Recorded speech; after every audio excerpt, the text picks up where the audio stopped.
Hello guys, good morning. Tayo po ay magpapaksiw na naman ng isda. Ayan, isda lang tayo mga guys. Ayan, ito masarap to. Latab. Ayan o. Ayan guys, masarap yan na paksiw. Ayan. Saka ito bumili tayo ng loro fish. Ayan o. Loro fish po yun mga guys. Masarap po yan na paksiw. Ayan, laki na to. So gagawin natin, papaksiw po natin yan. At atin munang linisan mga guys. Ayan. Ayan, siya na po yung ating isda, no? Atin na pong babanlawan. Ayan. So, papaksiw po natin mamaya-maya konti. Antabay po tayo. So, ayan na po guys. Linis na po. Pwede na po yan para lutuin. Ito po ay atay po ito ng loro fish. Masarap po yan. Napakasarap po yan. Kaya bili na kayo ng ganitong klaseng isda. Ito po ay napakasarap mga guys, no? So mura lang po yan. Mura lang po isang kilo yan guys. Pero napakasarap. So yan na po guys. Dito na po ang ating sili, luya, batuan. Malasa po yan. Masarap po yan guys, batuan. Masyadong maasim yan. Yan. Of course, hindi mawala ang ating suka na simploswa. So atin na po isa lang guys, ang ating isda. So lagyan natin muna ng luya sa ilalim. Ayan, malinis na po yan guys, ano? Luya. Ayan, batuan.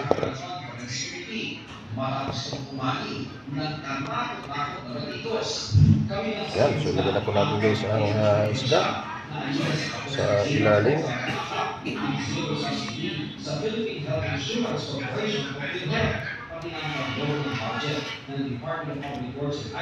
Ayan, ganyan po guys ang pagpaksiw ha. Huwag nyo mga kalimutan lagyan ng mga ingredients sa ilalim para habang kumukulo siya ay kumakatas, naglalabas po siya ng panlasa. Ayan po yung atay. Ayan, so yan po guys ating isda. Ayan.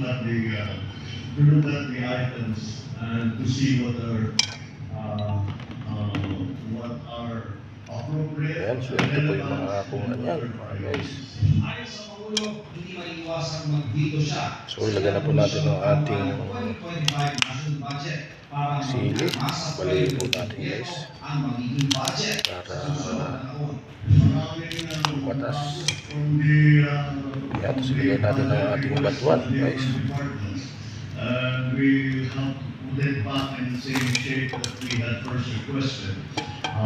Yan na po. So ang ating sasabaw muna ay suka.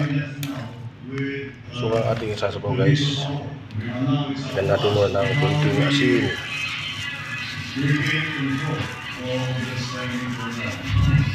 Arugong paksiw po ito ang kalalabasan mga guys. Lagyan natin ng pack ng suka. Silver swan. Ayan, kunting suka lang guys. Tapos lagyan natin ng toyo.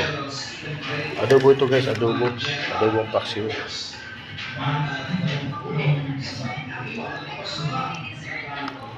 Ayan, okay na. Tapos lagyan guys natin ng mantika kapag ito ay malapit na maluto. Bigla natin ng konting bitchin guys.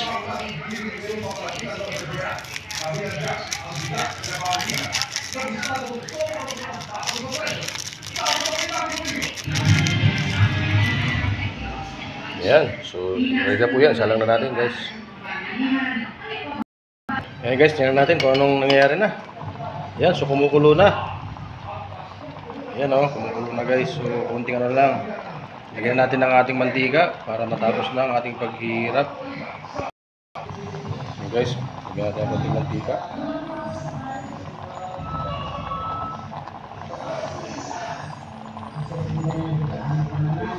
Para masarap ang paksiw guys.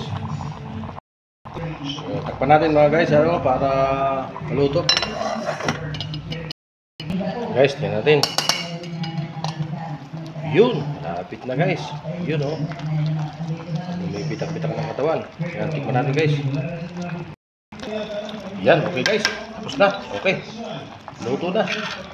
Pwede na. Thank you for watching guys. God bless as always. Yan po ang ating paksiw. Yummy, yummy. Thank you for watching guys.